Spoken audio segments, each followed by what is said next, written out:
So the way something is phrased, the question you ask can have all of the difference in the world as to the answer you get. Even if you think you're getting it, that you ask the same question 2 different ways, that might be heard as totally different questions on the other end.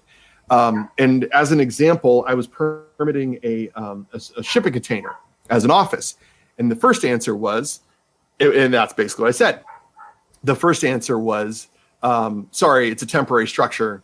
You can't do it. You're not allowed to have any use in a shipping container because it's a temporary structure. I said, okay, got it. And a lot of people would be like, oh, I can't do shipping containers. They said I can't have any use in a shipping container. Mm-hmm. Well, the key word there was a temporary structure. And I said, all right, what if I bolted this to a concrete foundation? And they were like, oh, well, then, yeah, I guess you could. And it's like, well, wait a minute. You just said I can't do anything in a shipping container because it's a temporary structure, and it's like, well, the question should not have been, can I do an office in a shipping container?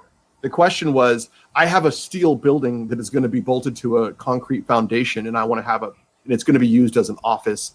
Even then, if office isn't a defined use in the ordinance, use what it is. And it might be called something like a detached accessory structure. Mm-hmm. And it's better to use those terms. And so my advice that I give to people a lot is don't go in and ask open-ended questions in your language. Ask very specific questions in the language of the ordinance. Mm-hmm. And so an example of that better would probably be, don't go in and say, can I do glamping? Go in and say, or can I put a tiny house here? Go in and say, I believe my parcel is this address, this parcel number. It is zoned this, because you should have done that work yourself to figure out what it's zoned. And this use, and you name the one that's in the ordinance, is allowed by right in this district per your ordinance, section blah, blah, blah.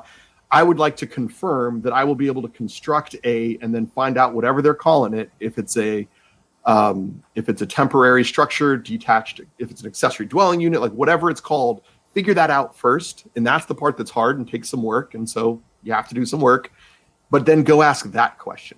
That will get you such a different answer than, hey, can I do glamping on my site, or can I build a tiny house?